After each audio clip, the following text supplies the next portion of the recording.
Surprisingly, anxiety, negative thinking, skepticism, these are all characteristics of highly successful traders. In this video, I want to share with you how you can use your anxiety to your advantage to get rich as a trader. Now, the first concept that we need to understand is that this industry in particular is inundated with positive marketing about how good trading is, how much of an opportunity there is, and how much money you can make as a trader. So what's very much getting promoted with trading or with prop firms, with funding, or with anything like that is this polarized picture of what they are. And what is typical in news and what is typical in marketing is what's referred to as omission.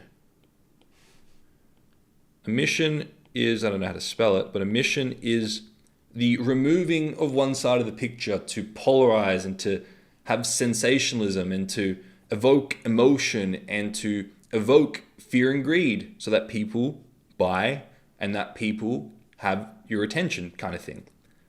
So what you have is trading, which is very much a tool. It's neutral in nature, really. The markets are the markets. Trading is trading.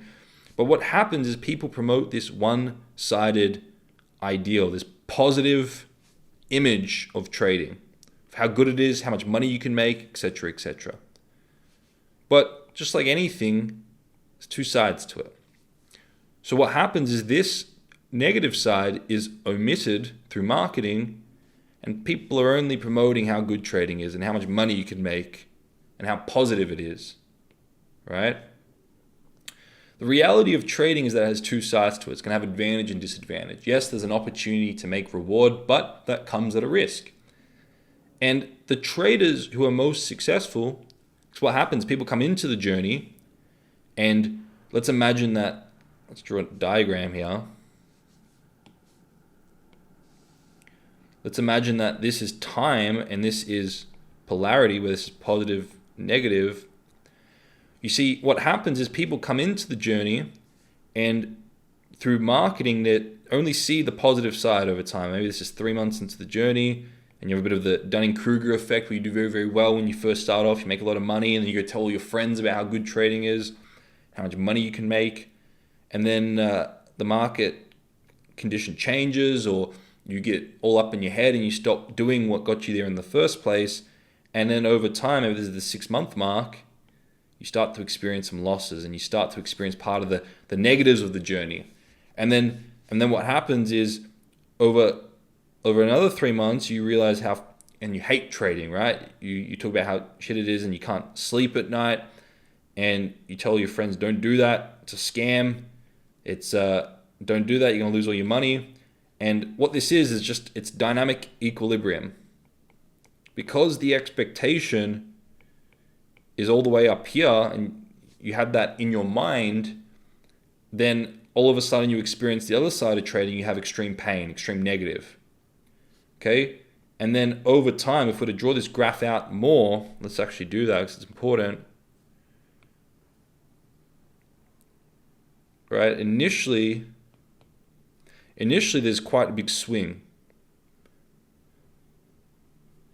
But then what happens over time is if you stay in the game long enough and you learn to manage your trading psychology, this is positive, this is negative, then what happens is the volatility start to dampen down a little bit. And this is why over time, and maybe this is, 4 years into your journey, where you're so exhausted by this whole idea of being very happy when you win and very, very depressed when you lose, that over time you realize that when you're up here that it's not the complete picture, it's not the full picture. And when you're down here, you realize it's not the complete picture or full picture. And the volatility starts to dampen a little bit. And this is why the most experienced traders, they don't get very happy when they win. And as a result, they don't get very sad when they lose. They're detaching from the outcome. They're more focused on process. And the volatilities they experience after the outcome is very, very, very low. And by the way, my whole YouTube channel is dedicated to helping you guys get to this point quicker and not having to go through the whole 4 years. Because this is eventually where you end up if you stick with the journey long enough. So this whole channel and everything I do is dedicated to helping you get to that state quicker. But anyway, so the point here is that through a mission, through marketing, you can also use the word manipulation, right? Same thing as marketing, really. Through a mission and through hiding half the story or half the picture, you're only shown the positives, the good, the terrific, the money, the reward. And you initially see that when you come into the journey, but then when you see the other side, the work, the risk, the challenge, the difficulty, the pain, the loss, then you swing the other way. And I'm getting somewhere here. So keep that in mind. Keep that in mind. But it's the same thing with trading in general. It's the same thing with prop firms.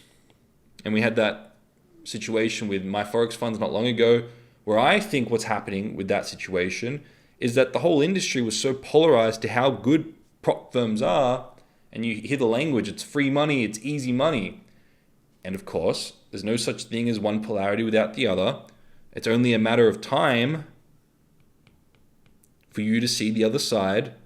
And I think what happened with that situation was it was a humbling force to everybody who's caught up in how good prop firms are. Because the reality of prop firms is that they have two sides to them. Same with trading, same like anything in life. So the traders who are most successful and who sustain their success and are most consistently profitable are the ones who can see both polarities quicker. And your ability to see both sides of the equation is what will determine how successful you are. And sometimes you have to go through 4, 5, 10 years of trading to learn that lesson. Sometimes you can do it with, if you listen to my YouTube and you implement what I teach you. But the point here is that anxiety and negative thinking and skepticism are all healthy strategies to helping you see this side quicker than everybody else. Because this side is typically emitted through marketing, you're not seeing that initially. That's not what's being put in front of you consciously, and you're not aware of that consciously. It's important to have anxiety and negative thinking and skepticism to make yourself aware of the other side of the picture, the drawbacks, the risks, the disadvantages in advance so you can plan and prepare for them. Okay, this is part 1. Let's get into something a little bit more tangible. Part 2. So, when you go for a prop firm, for example, keeping this philosophy in mind, recognizing that a prop firm in nature is neutral, it's a tool, it's not good or bad necessarily, but sometimes we can broaden our perspective, we can label a prop firm good, positive, or sometimes we can broaden our perspective and we can label a prop firm negative. But the truth is, if you really hold ourselves accountable to see both sides, and we don't omit half the story or half the equation, then we can see a prop firm for what it is.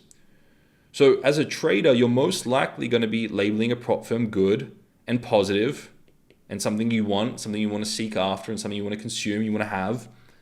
And that's what's going to be marketed to you, the benefits of being in that prop firm. But the reality of the prop firm is that you're going to have benefits and that there will be drawbacks, and that there will be benefits and drawbacks, and you're going to experience both.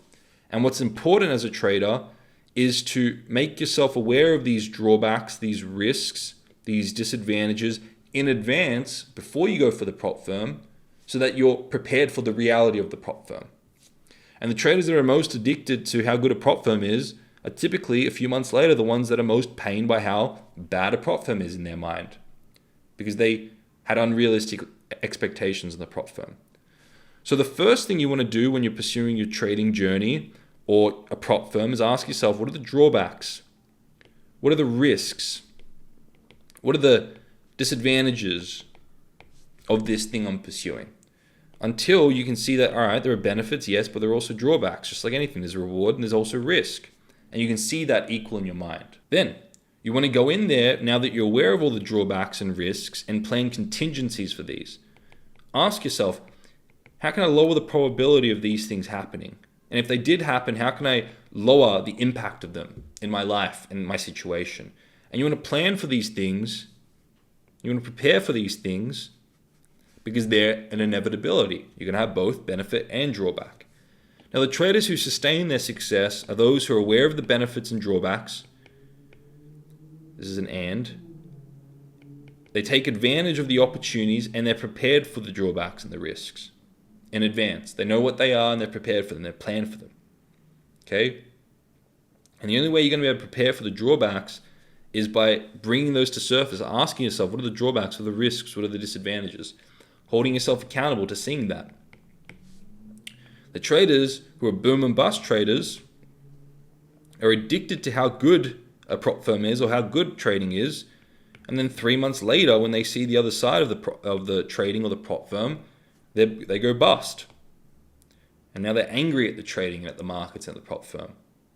But really, the only reason they're angry at the prop firm is because they had an expectation that was unrealistic and all positive at the start. Okay? So by having healthy skepticism and anxiety and negative thinking, you can use that to your advantage. And you would have seen this. It's sometimes useful in a dynamic, although annoying, sometimes useful, when you tell someone about how good your business idea is and all the money you're going to make. And then they come in and they remind you about all the things you've messed up in the past and how you haven't considered this, haven't considered that. That's important because there's truth to what they're saying, and the skepticism and the anxiety, if you're truly committed to the end goal of being a successful funded trader, then this is all necessary. And it's helpful because it's preparing you for the reality of trading. But if you're only addicted to feeling good about your trading, then it's going to be painful to look at that stuff.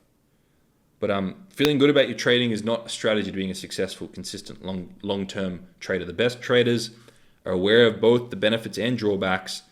They've planned contingencies for the drawbacks. They're taking advantage of the opportunities, and they're building consistent profitability because of that. Okay? I've got some great resources and tools in the description to help with that. My trading plan template, my Bulletproof Your Mindset tool. These are all useful free tools to helping you embody this particular mindset that I'm teaching. Okay? If you found this useful, please like, comment, and subscribe. And I look forward to seeing each of you in the next video.